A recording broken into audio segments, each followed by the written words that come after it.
إن الحمد لله نحمده ونستعينه ونستغفره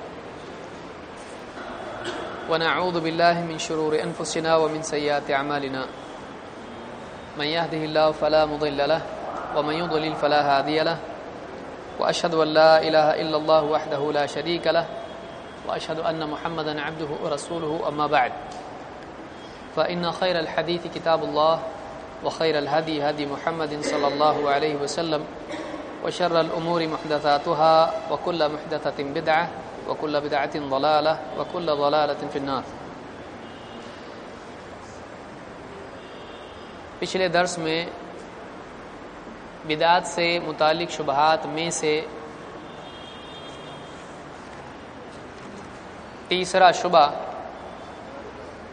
کہ محض عقل کی بنیاد پر کسی چیز کو اچھا یا برا قرار دیا جا سکتا ہے یا نہیں،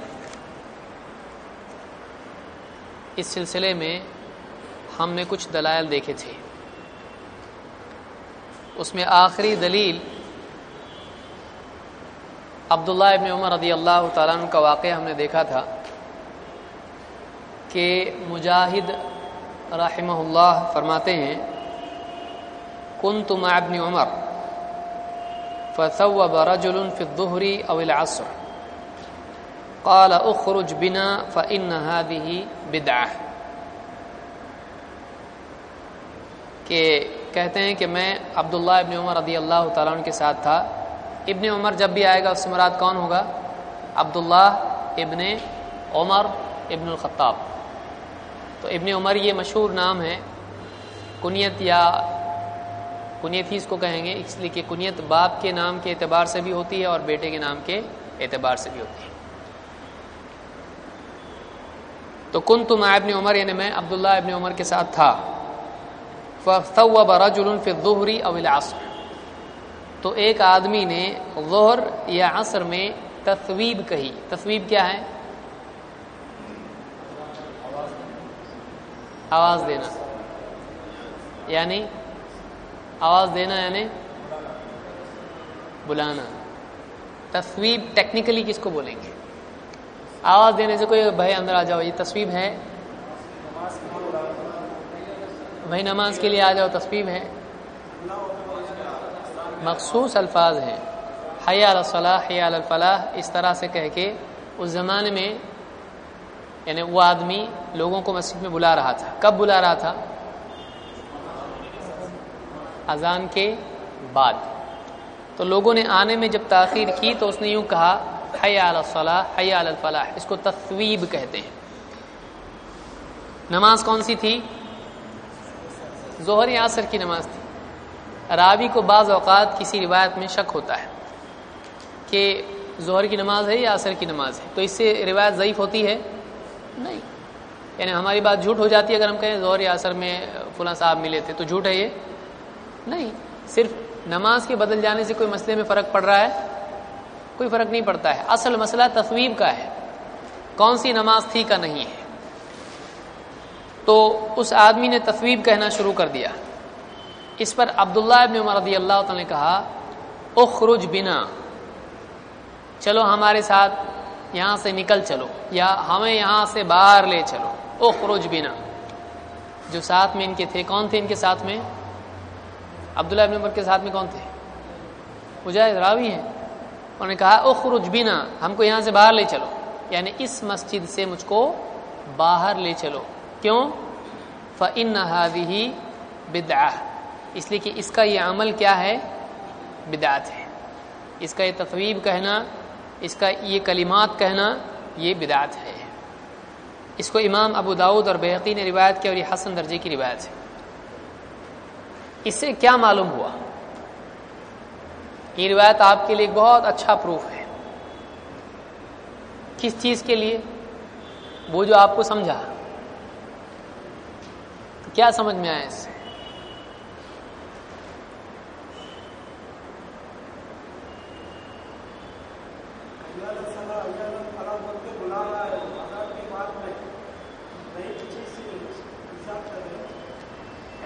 یعنی کیا اللہ کے نبی صلی اللہ علیہ وسلم اور صحابہ اس طرح سے کرتے تھے؟ نہیں، لیکن وہ آدمی لوگوں کو بلا رہے نماز کی طرف، یہ کیا غلط کام ہے؟ نماز کو بلانا غلط. تو دو چیزیں ہیں، پچھلے درس میں نے تفصیل سے اس کو سمجھایا تھا. ایک ہے نماز کو بلانا، اور ایک ہے کہ ان الفاظ کے ساتھ اس وقت میں لوگوں کو نماز کے لیے بلانا. انہوں نے کیا کہا؟ اخرج بنا، ہم کو یہاں سے باہر لے چلو، یعنی ہم کو یہاں نماز ہی نہیں پڑھنا ہے. فإن هذه بدعہ، اس لیے کہ یہ عمل کیا ہے؟ یہ بدعت ہے. اس سے معلوم ہوا کہ بعض اوقات ایک عمل اچھے مقصد کے لیے کیا جاتا ہے. بتائیے کسی کو نماز کے لیے بلانا یہ اچھا عمل ہے یا برا عمل ہے؟ عمل اچھا ہے.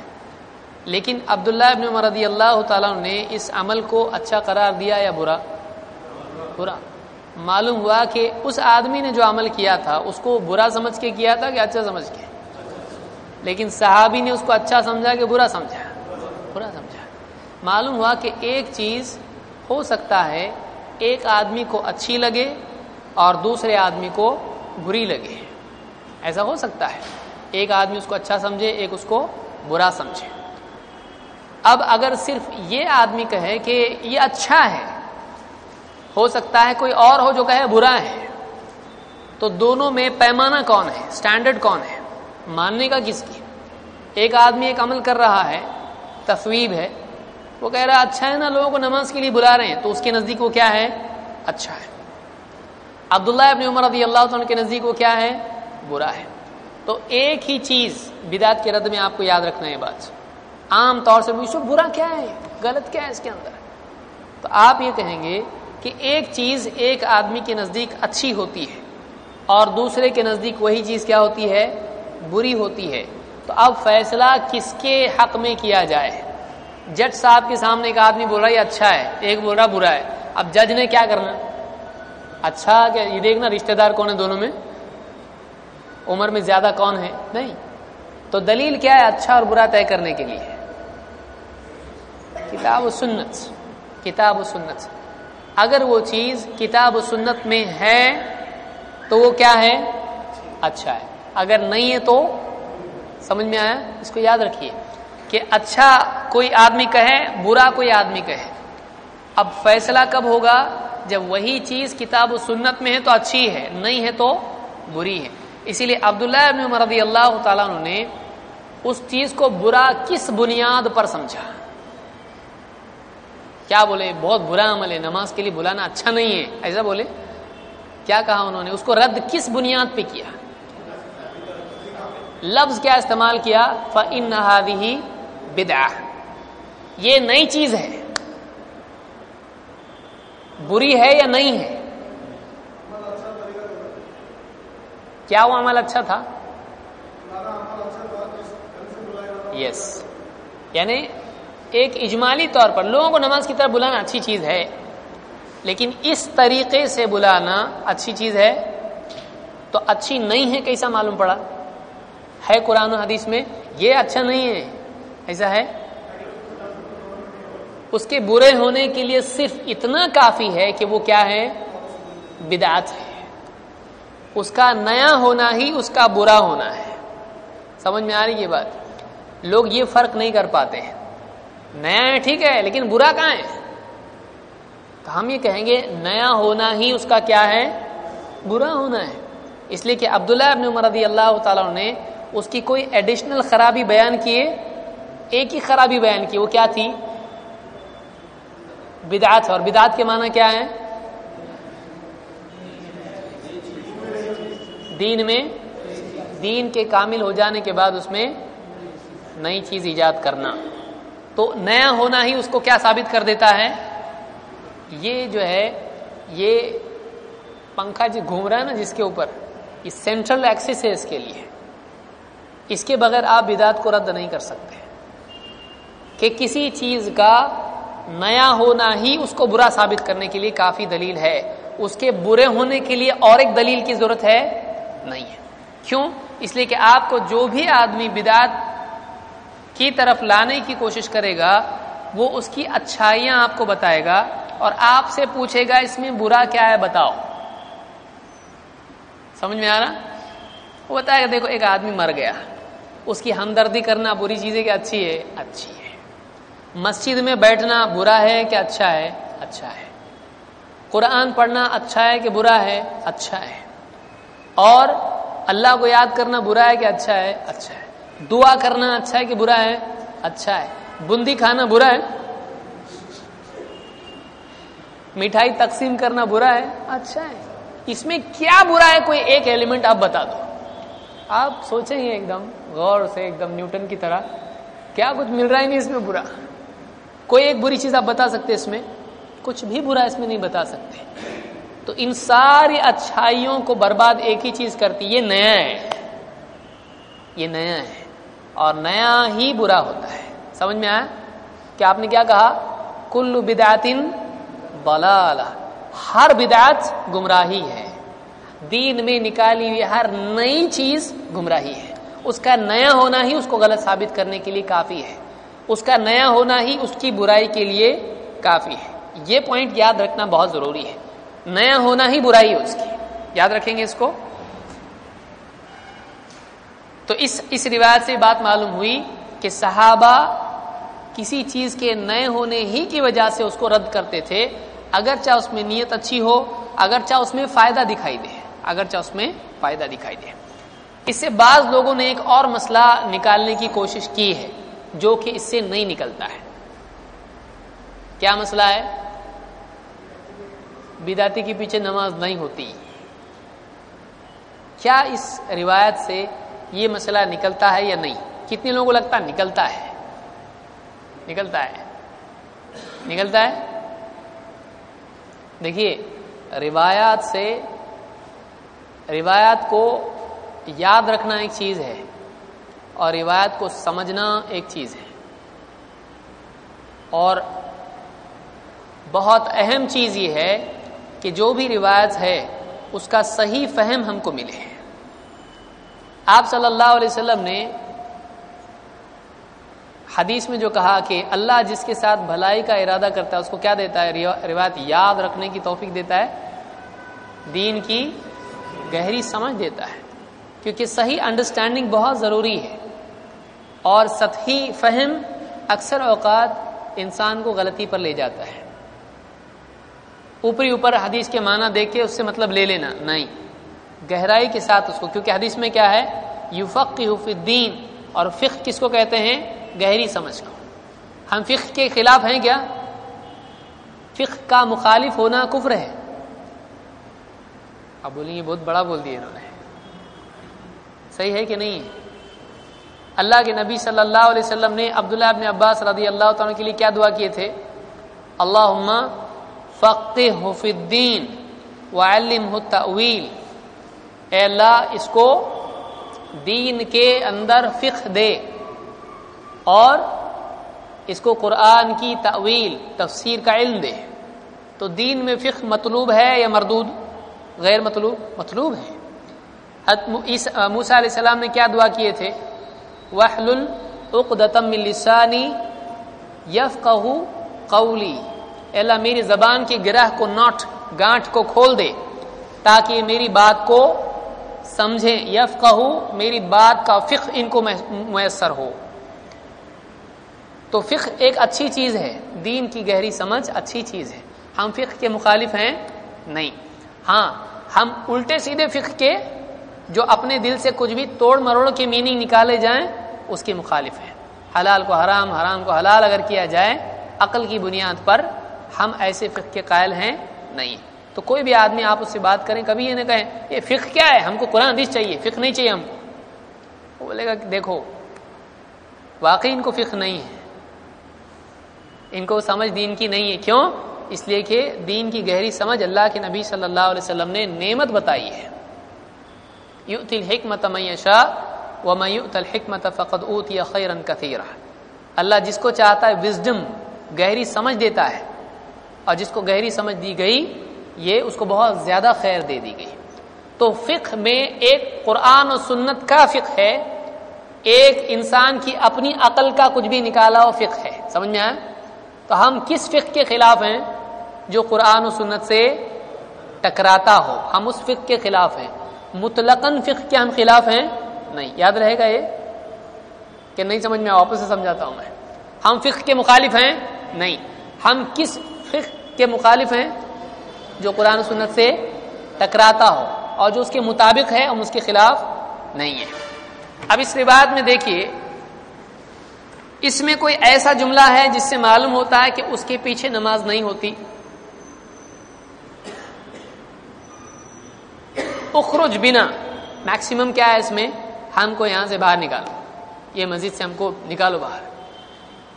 کیا اس سے ثابت ہوتا ہے کہ ایسی مسجد میں نماز نہیں ہوتی ہے؟ نہیں. باہر نکالو. ایک آدمی غصے سے گھر سے باہر نکل گیا، اس کا مطلب کیا؟ گھر میں رہنا حرام ہے؟ سمجھ میں آ رہی بات؟ یعنی ناراضگی کی بنیاد پر اگر وہاں سے مسجد سے وہ نکل گئے تو اس سے ثابت کیا ہوتا ہے؟ انہوں نے وہاں نماز نہیں پڑھی. کیوں نہیں پڑھی؟ ڈانٹ اور انکار کے لیے. دو چیزیں ہوتی ہیں، ایک کسی چیز کے انکار کی وجہ سے، ڈانٹ کے طور پر، مثال کے طور پر عبداللہ بن عمر ہیں یا دوسرے صحابی ہیں، ان کا اپنا بچہ یا ان کا ایک رشتہ دار حدیث کے سلسلے میں اس نے اپنی بات چلانے کی کوشش کی. انہوں نے کیا کہا؟ میں تجھ سے بات نہیں کروں گا. بات بند کیے کہ نہیں کیے؟ اب کوئی آدمی یہ مسئلہ اس سے نکالے کہ ایسے آدمی سے بات کرنا جائز نہیں، تو کیا صحیح ہوگا؟ سمجھ میں آ رہی بات؟ اللہ کے نبی صلی اللہ علیہ وسلم کے صحابی ہیں، انہوں نے فلاں سے کہا تو میں حدیث بیان کرتا ہوں اور تو اپنی بات کہتا ہے کہ ہم عورتوں کو نہیں بھیجیں گے، منع کریں گے. حالانکہ اللہ کے نبی صلی اللہ علیہ وسلم نے کہا ہے کہ اپنی عورتوں کو مسجد میں جانے سے منع مت کرو. میں تجھ سے بات نہیں کروں گا. بات بند کر دی. اس سے کیا معلوم پڑتا ہے؟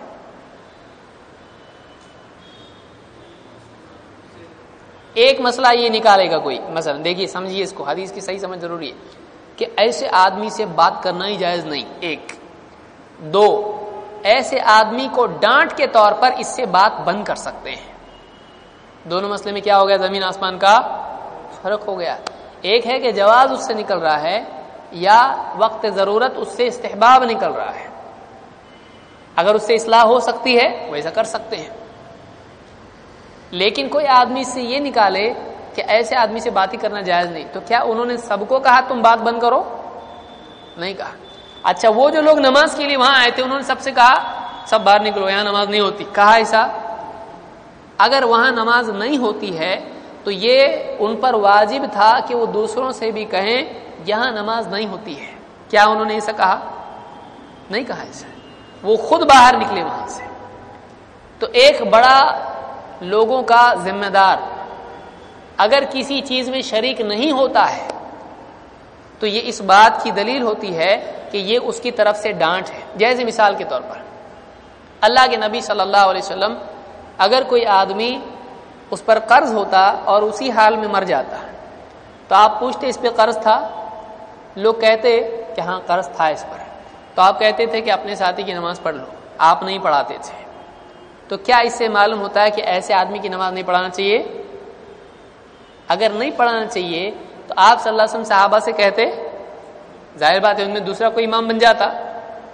تو یہ معلوم ہوا کہ بعض اوقات کسی بات کی، یہ شروع کے دور میں تھا، لیکن جب مسلمانوں کے پاس کافی مال آیا تو پھر آپ صلی اللہ علیہ وسلم کہتے تھے کہ جو بھی قرض چھوڑ کے مرے وہ میرے ذمہ ہے. جو بھی قرض چھوڑ کے مرے وہ میرے ذمہ ہے. ہاں جو وراثت میں چھوڑ جائے وہ اس کے رشتہ داروں کا ہے، وہ ادھر نہیں، وہ رشتہ دار لیں گے. لیکن قرض چھوڑ کے مرتا ہے تو وہ اس کا قرض میں ادا کروں گا. تو یہ آپ صلی اللہ علیہ وسلم کا اخلاق تھا اور آپ ذمہ دار تھے مسلمانوں کے، اس اعتبار سے آپ کرتے تھے. تو آپ کا نماز نہیں پڑھانا یہ ثابت نہیں کرتا ہے کہ نماز نہیں ہوتی ہے. اسی طرح سے عبداللہ ابن عمر رضی اللہ تعالیٰ کا وہاں نماز نہیں پڑھنا اس سے ثابت نہیں ہوتا ہے کہ ایسی مسجد میں یا ایسے امام کے پیچھے نماز نہیں ہوتی. زیادہ سے زیادہ اس سے ثابت ہوتا ہے کہ کوئی آدمی کسی چیز کے انکار کے طور پر نہ پڑھے تاکہ لوگوں کو معلوم، ارے انہوں نے نماز نہیں پڑھے یہاں پہ، کچھ تو غلط ہوا ہے یہاں پہ. تو مسلمانوں کا جو ذمہ دار ہوتا ہے، اگر اس کے نہ کرنے سے، نہ پڑھنے سے حالات بدل سکتے ہیں تو وہ آدمی وہاں پر نہ پڑھے، وہ آدمی وہاں پر نہ پڑھے. لیکن اس کے پڑھنے نہیں پڑھنے سے کچھ ہوتا نہیں تو پھر ایسی صورت میں کوئی اس کا فائدہ نہیں ہے. سمجھ میں آیا؟ اس سے کوئی فائدہ نہیں ہوتا. تو اس لیے کہ صحابہ نے بعض جگہ پر ایسے اماموں کے پیچھے پڑھی ہے. غالباً ولید ابن عقبہ ایک یعنی ذمہ دار تھا اور صحیح آدمی نہیں تھا، شراب پیتا تھا. اس کے پیچھے عبداللہ ابن مسعود رضی اللہ تعالیٰ نماز پڑھتے تھے، جبکہ معلوم تھا نماز پڑھتا ہے، یہ شراب پیتا ہے.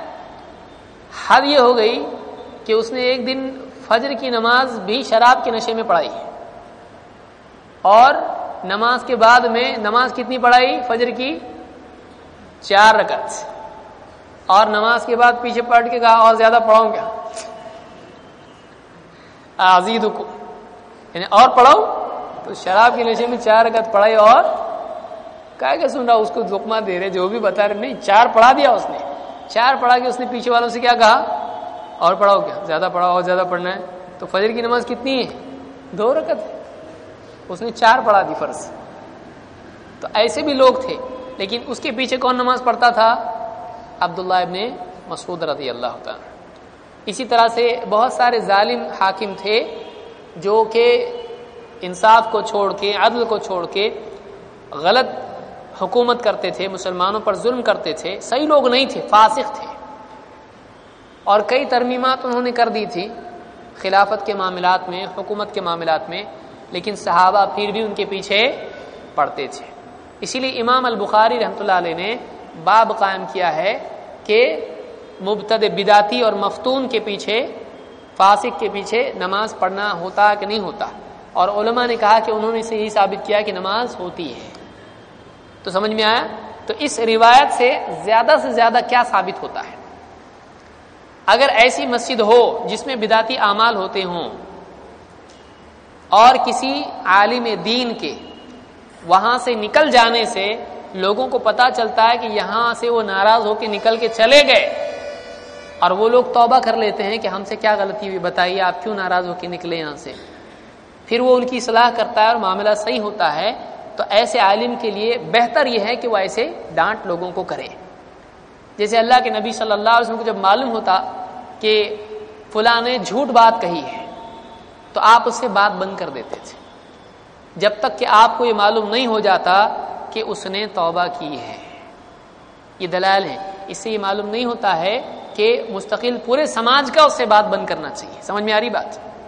کہ تنبیہ کے طور پر مسلمانوں کا کوئی عالم، کوئی ذمہ دار کسی سے بات بند کر سکتا ہے اگر اس کی اصلاح کی امید ہو یا اس کا شر اس سے کم ہو سکتا ہو، تو ایسی صورت میں کر سکتے ہیں. لیکن اس سے سب پر وہ واجب ہوتا ہے یا اس پر واجب ہے؟ نہیں واجب ہے. وہ چاہے تو معاملہ ختم کر سکتا ہے، اس کی مرضی ہے. یہ بات سمجھ میں آئی؟ تو اس سے ثابت نہیں ہوتا کہ نماز نہیں ہوتی، کیونکہ نماز نہیں ہوتی کے لیے، نماز نہیں ہوتی ہے کہ دلیل چاہیے. یہاں پر بس وہ مسجد سے نکل گئے، اس مسجد میں نماز نہیں ہوتی کی بھی دلیل اس میں نہیں ہے. کیونکہ ایسا اگر ہوتا تو آپ فتویٰ دیتے کہ آج کے بعد اس مسجد میں نماز نہیں پڑھنا، یہاں نماز نہیں ہوتی ہے. نماز نہیں ہوتی ہے کے لیے کلیئر دلیل چاہیے. سمجھ میں آ رہی بات؟ دیکھیے 2 مسئلے ہیں. نماز نہیں پڑھنا چاہیے یہ ایک مسئلہ ہے، اور نماز نہیں ہوتی یہ دوسرا مسئلہ ہے. فرق سمجھ میں آیا؟ نہیں آیا؟ نماز نہیں ہوتی ہے کہ پڑھ بھی لے نماز نہیں ہوگی، یہ ایک الگ مسئلہ ہے.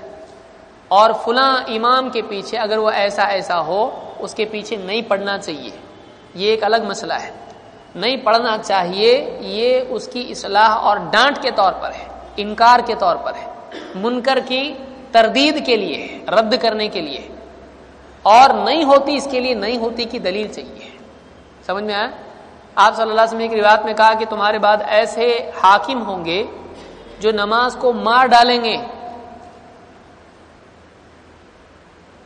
کیسے مار ڈالیں گے؟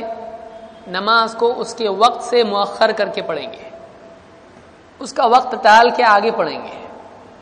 صحابہ نے کہا ہم کیا کریں ایسی صورت میں؟ آپ نے کہا تم اس کو اپنے وقت پر پڑھ لو، اور اگر مسجد چلے جاؤ تو اس کے پیچھے نفل کی نیت سے شریک ہو جاؤ. اس کے پیچھے بھی پڑھ لو کہ وہ تمہارے لیے کیا ہو جائے گی؟ نفل ہوگی. ایسا عالم، ایسا امام جو ایک دم وقت برباد کر کے گناہ کے وقت میں پڑھ رہا ہے، جیسے عصر کی نماز ہے، ایک دم سورج کیا ہو گیا ہے؟ مرنے کو آیا، لال ہونے لگا، ایک دم پیلا پڑ گیا، اور اب وہ نماز پڑھ رہا ہے عصر کی. کیا وہ گناہ گار ہے یا نہیں ہے؟ گناہ گار ہے. ایسے وقت میں نماز پڑھنا کیا ہے؟ سورج ایک دم پیلا ہو جائے، سرخی مائل ہو جائے اور نماز پڑھ رہا ہے ایک دم، تو وہ گناہ گار ہے. لیکن آپ نے کیا کہا؟ تم مسجد آؤ اور دیکھو نماز پڑھ رہے ہیں تو ان کے ساتھ شریک ہو جاؤ. وہ تمہارے لیے کیا ہو جائے گی؟ تمہاری نماز. اگر نہیں ہوتی ہے تو نفل کیسا ہوئی؟ سمجھ آیا؟ اگر نماز نہیں ہوتی ہے تو نفل کیسے ہوئی؟ وہ نماز ہوئی، اس کے پیچھے نماز ہو گئی. ورنہ اگر نماز باطل ہو جاتی تو نہ اس کی ہوتی نہ ان کی ہوتی، تو اس کی تو نفل ہوئی ہے نا. تو دلائل بہت غور کرنا پڑتا ہے، سب دیکھ کے پھر فیصلہ لینا پڑتا ہے. کسی ایک روایت کی بنیاد پر اور سرسری اس کو سمجھ کے ہم فیصلہ لے سکتے ہیں؟ نہیں، ہم ایسا نہیں کر سکتے. بہت گہرائی کے ساتھ فیصلہ لینا چاہیے. تو اس روایت سے ثابت ہوا کہ کوئی ایسا شخص جس کا سماج میں دبدبا ہو، جس کا لوگ احترام کرتے ہوں، بطور عالم اس کو جانتے ہوں، اگر وہ کسی جگہ برائی دیکھے، مثلا آپ صلی اللہ علیہ وسلم گھر پہ آئے اور دیکھا کہ گھر کے پردے پر تصویر لگی ہوئی ہے، گھر میں گئے؟ نہیں گئے، ناراض ہو گئے ایک دم. تو آپ گھر میں ہی نہیں گئے جب دیکھا کہ گھر کے دروازے پر جو ہے پردہ ایسا پڑا ہے جس میں تصویر لگی ہوئی ہے. تو ڈانٹ کے طور پر. لیکن کیا کوئی یہ کہہ سکتا ہے یہاں پہ اندر جانا جائز نہیں ہے؟ اندر جانا جائز نہیں کی دلیل سے نہیں نکلتی ہے، لیکن ڈانٹ کے طور پر، ناراضگی کے طور پر آپ گھر میں نہیں گئے. بعض صحابہ ہیں، دیکھا انہوں نے کہ یہاں منکر ہے، بلکہ آپ صلی اللہ علیہ وسلم کے بارے میں بھی ایک روایت ہے، آپ لوٹ گئے، اس میں شریک نہیں ہوئے. تو ایسی دعوت جہاں منکر ہو وہاں آدمی نہ جائے، اس کے انکار کے طور پر. سمجھ میں آیا بات؟ تو اس طرح سے بہت سارے دلائل ہیں جس سے معلوم ہوتا ہے کہ ایسی جگہ جہاں پر منکرات ہوتے ہوں، آدمی ڈانٹ کے طور پر وہاں پر شریک نہ ہو، یہ زیادہ بہتر ہے. لیکن اگر اصلاح کے لیے وہاں جاتا ہے تو یہ بھی اس کے لیے کیا ہے؟ جائز ہے. اگر اصلاح ہو سکتی ہو تو جانا چاہیے. آپ صلی اللہ علیہ وسلم مسجد حرام میں کیا رکھے ہوئے تھے؟ مکہ میں کیا تھے؟ وہاں پہ بت رکھے ہوئے تھے. نماز کے لیے جاتے تھے، کہاں جاتے تھے؟ مسجد حرام میں جاتے تھے. تو آپ اس وقت میں مسجد حرام میں جا کے نماز پڑھتے تھے تو نماز ہوتی تھی کہ نہیں ہوتی تھی؟ نماز ہوتی تھی. تو ایک آدمی سارے دلائل سامنے رکھے، کیونکہ مختلف حالات کے اعتبار سے، مختلف اثرات کی بنیاد پر کہ اس سے ایسا ہوگا، نتائج کو دیکھ کر بھی بہت سارے مسائل میں، معاملات میں فیصلہ کیا جاتا ہے.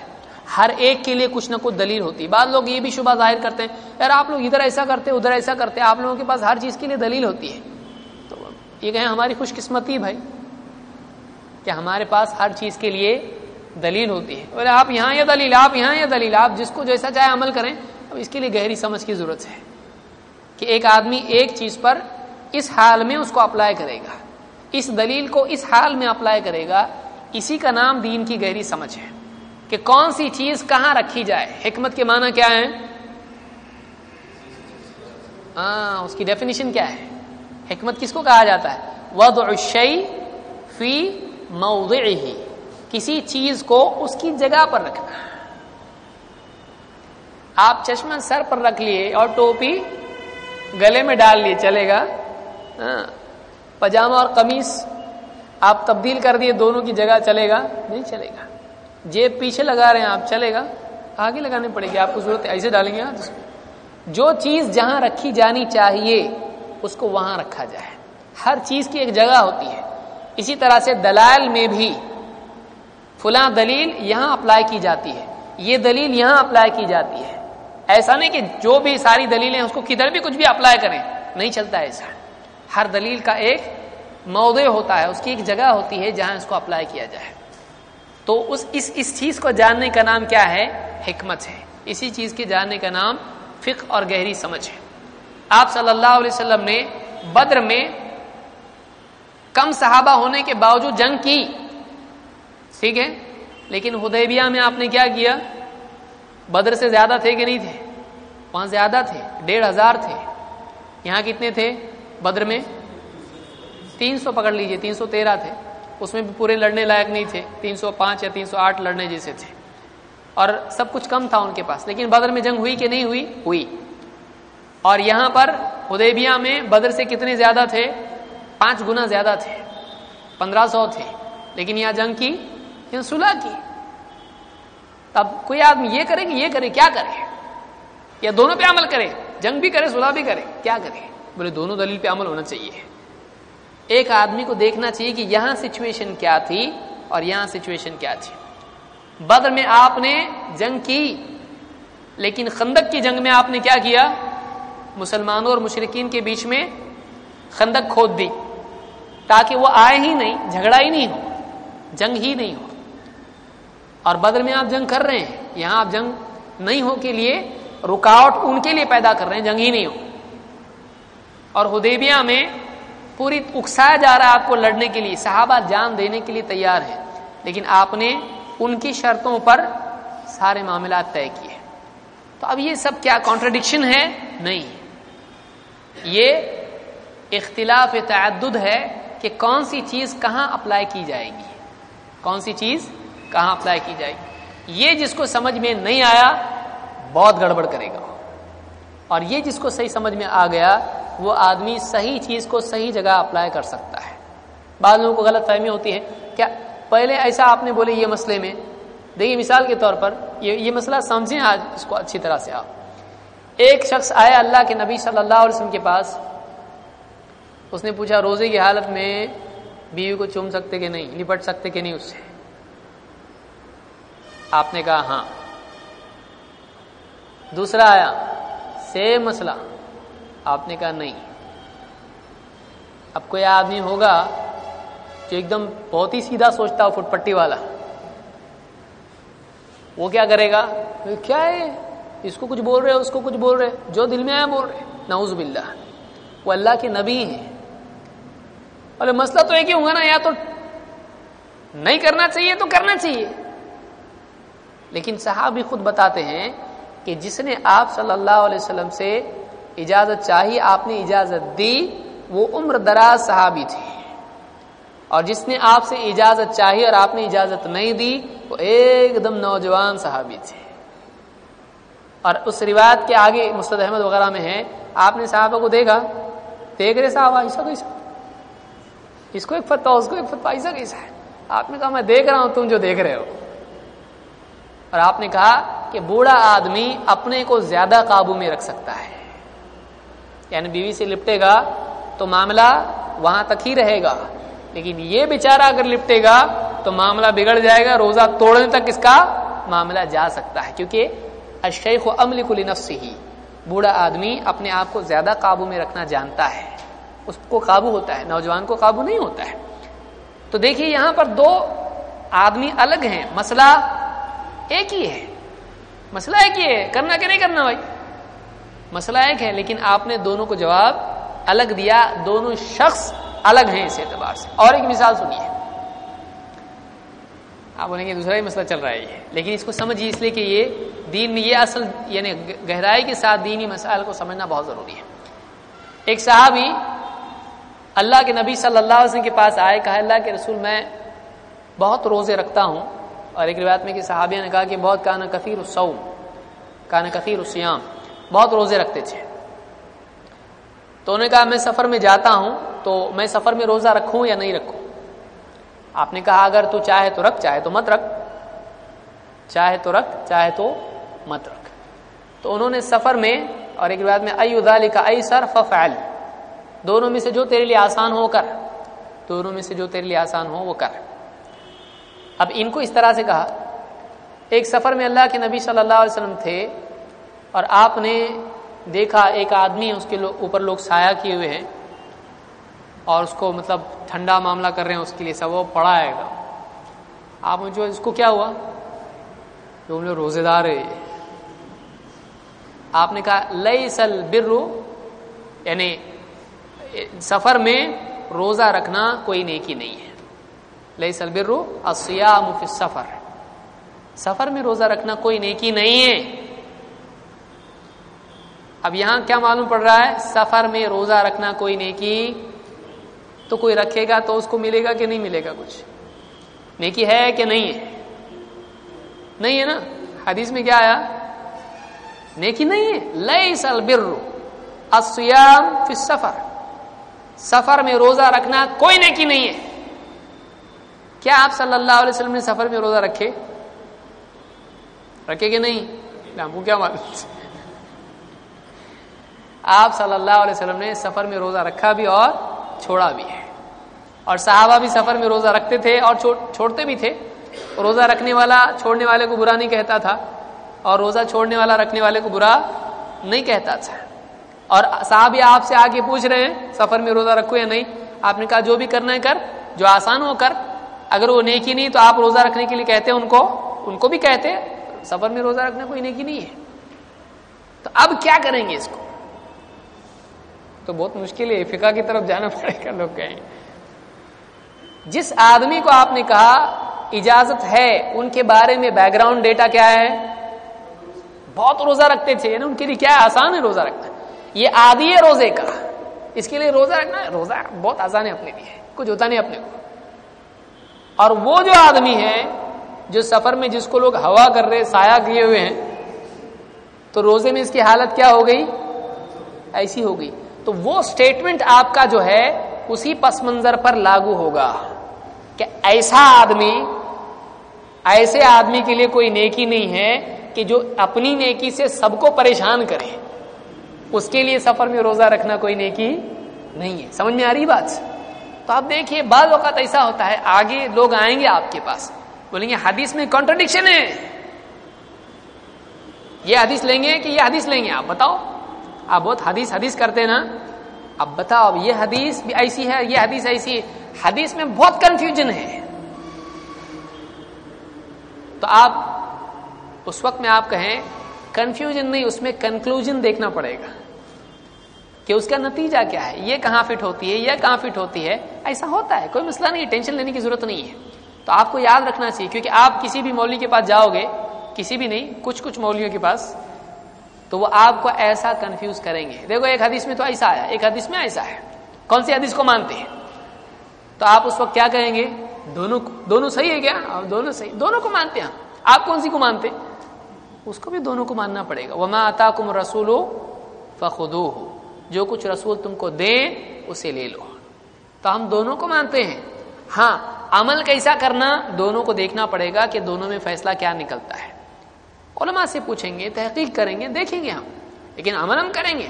ہمارے پاس دلیل ہے، ہم کو نہیں سمجھ میں آ رہا کوئی بات نہیں، ہم علماء سے پوچھیں گے. ہاں دیکھو تم لوگ علماء سے پوچھ رہے ہیں نا، علماء سے پوچھنے کا کیا مسئلہ ہے؟ علماء سے پوچھ سکتے ہیں.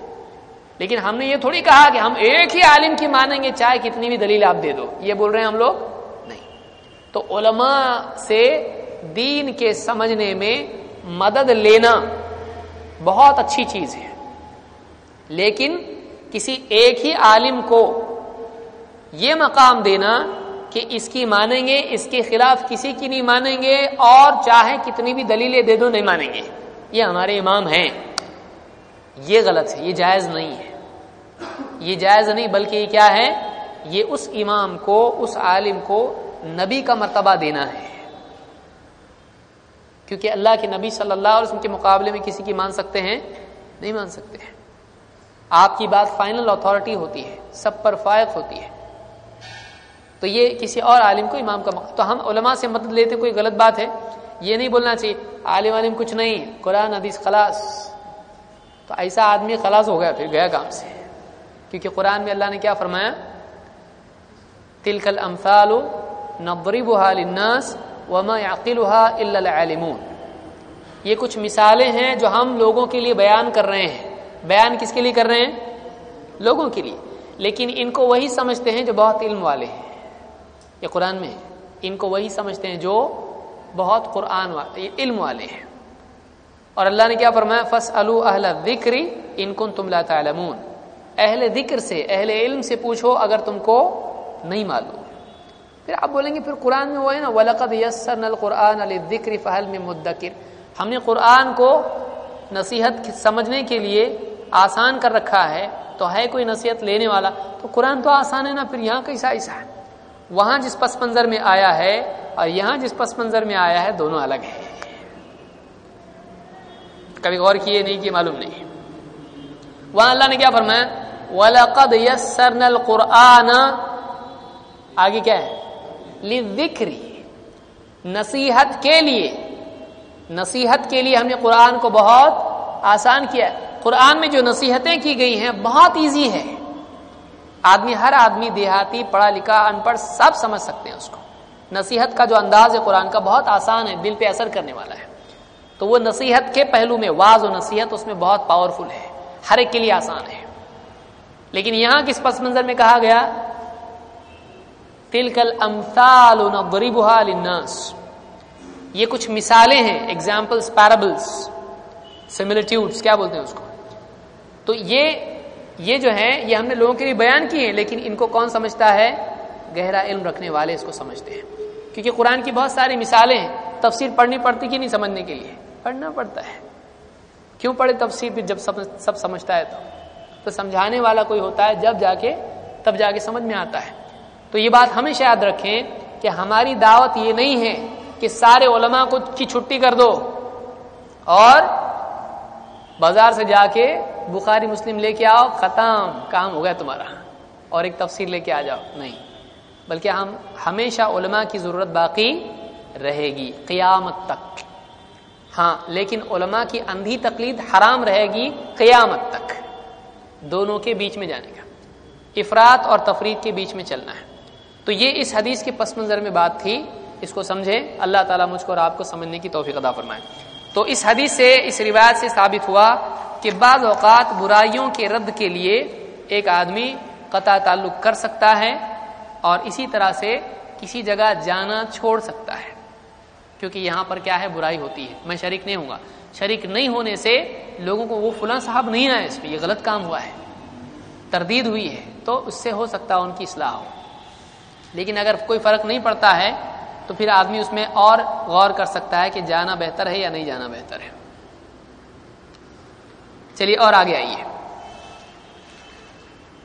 بدعات کے سلسلے میں صحابہ وہی کام کرتے تھے جو اللہ کے نبی صلی اللہ علیہ وسلم نے کیا ہے۔ ان کے لیے کسی عمل کو کرنے کے لیے نبی صلی اللہ علیہ وسلم کا اس عمل کو کرنا کافی دلیل تھی، چاہے سمجھ میں آئے یا سمجھ میں نہیں آئے۔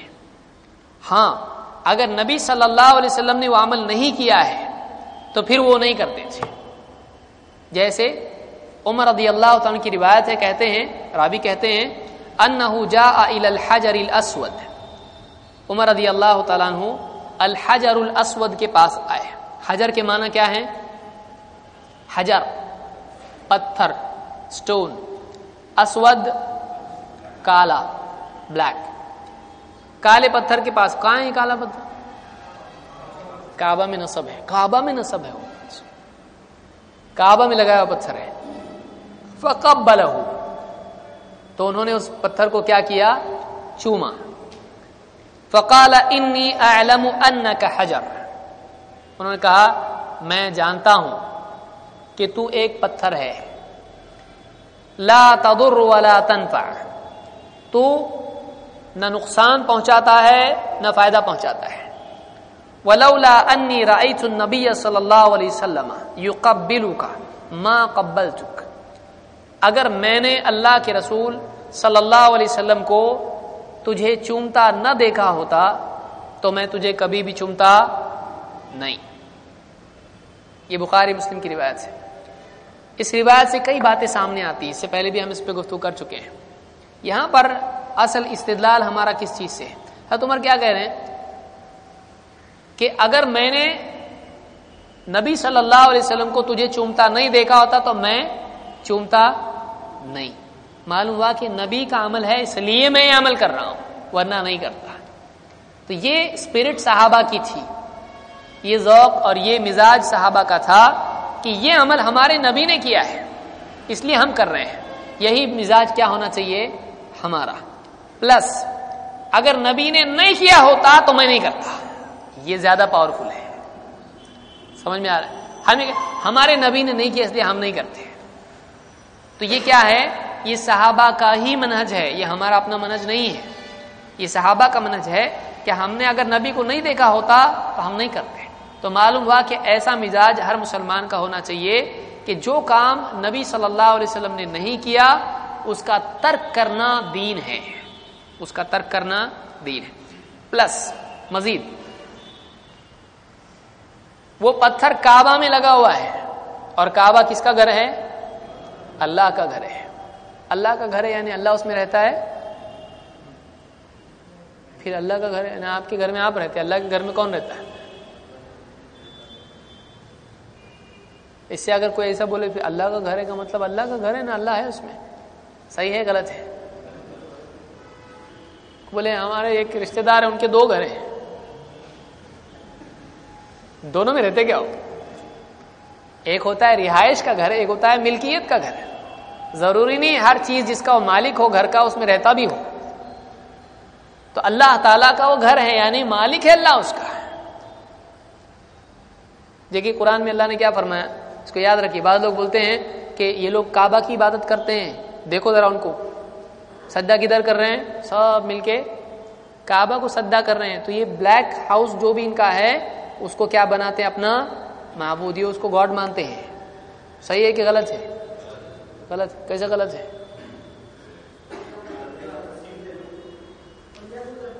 فَلْيَعْبُدُوا رَبَّ هَذَا الْبَيْتِ، سورہ الإِيلَافِ قریش میں کیا ہے؟ سورہ قریش میں کیا ہے؟ فَلْيَعْبُدُوا، ان کو چاہیے کہ وہ عبادت کریں، کس کی؟ رب هذا البیت۔ آپ بولیں گے آج اٹھا ہی نہیں ہے۔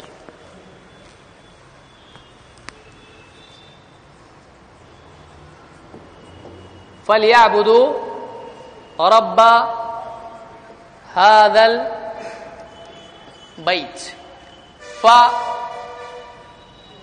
تو پچھلی بات کی بنیاد پر ایک بات کہی جا رہی ہے، اس کو ہم عربک گرامر جب دیکھیں گے تو دیکھیں گے فا کہاں آتا ہے، کیا کیا مطلب ہوتا ہے اس کا۔ تو لہذا فَلْيَعْبُدُوا، ان کو چاہیے کہ وہ عبادت کریں سب لوگ، کس کی؟ رب کی۔ کس کا رب؟ هَذَا الْبَيْتِ، هَذَا یہ، بیت گھر۔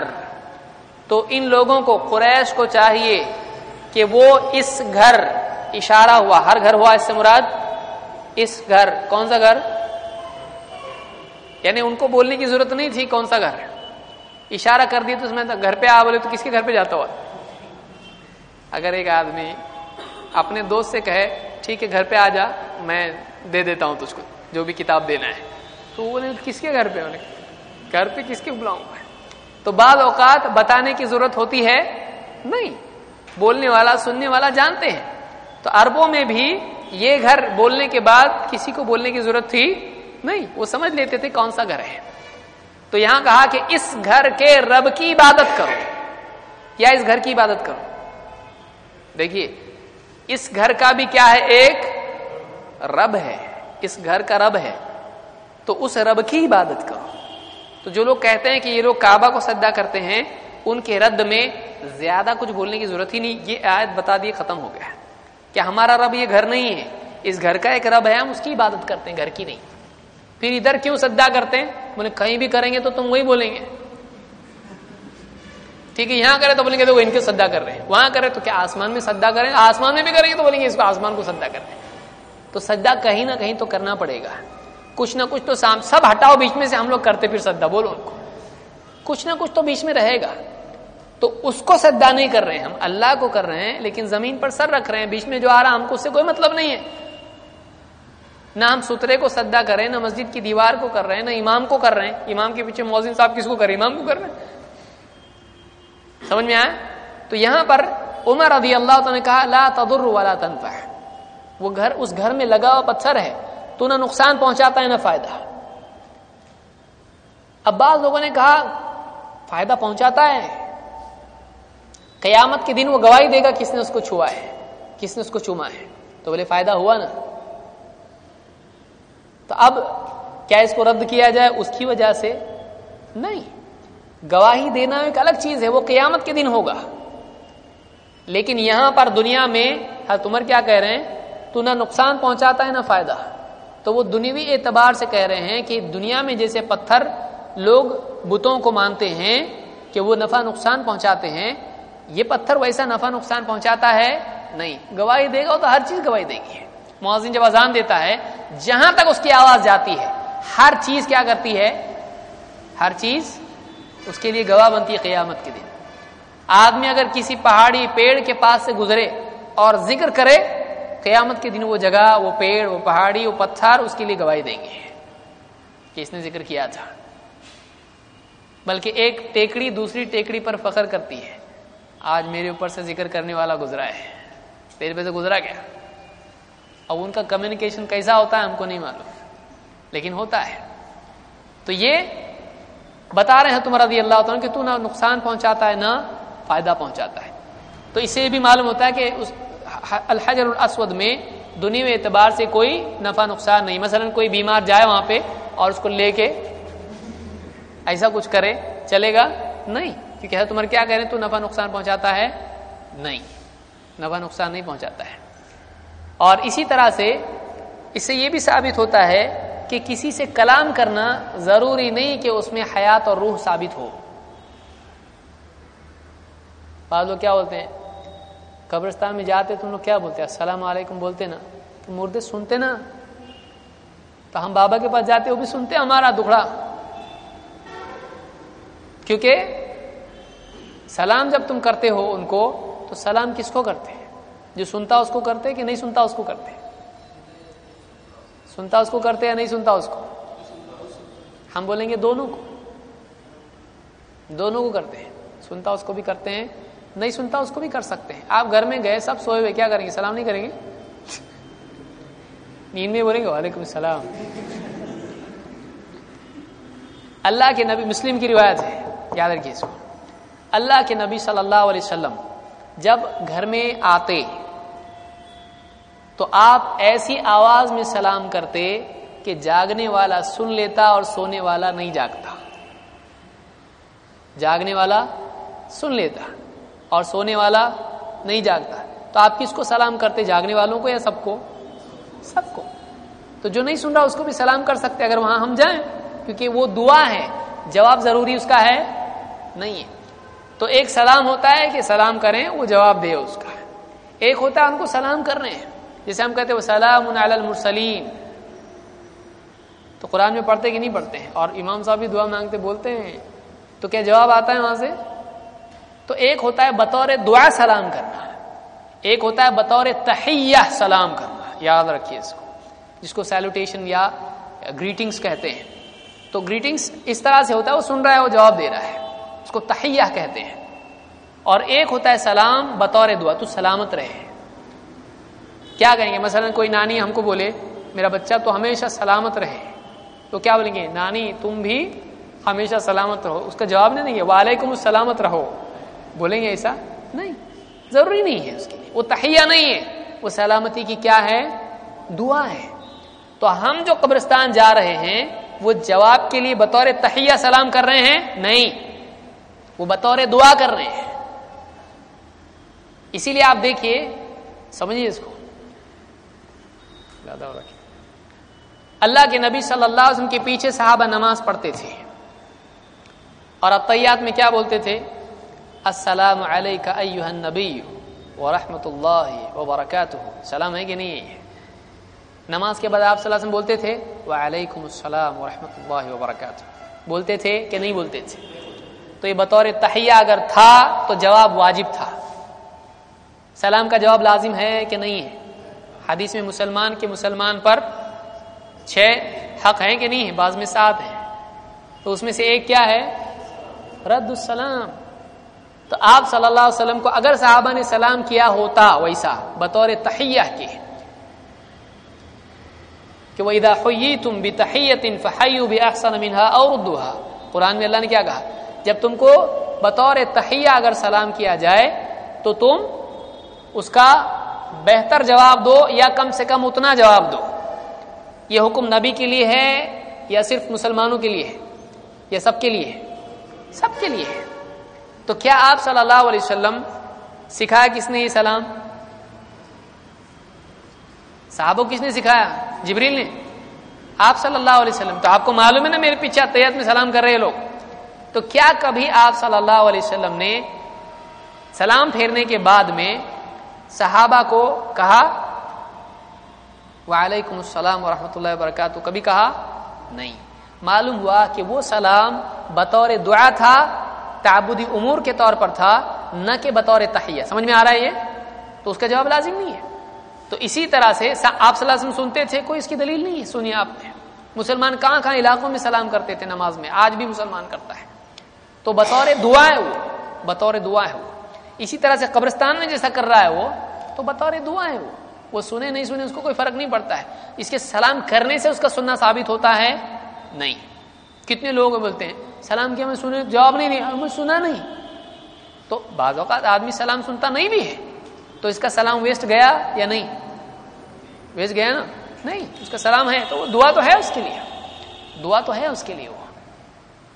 تو یہاں پر عمر رضی اللہ تعالیٰ پتھر سے بات کر رہے ہیں. انک حجر انی اعلم انک حجر، میں جانتا ہوں تو پتھر ہے.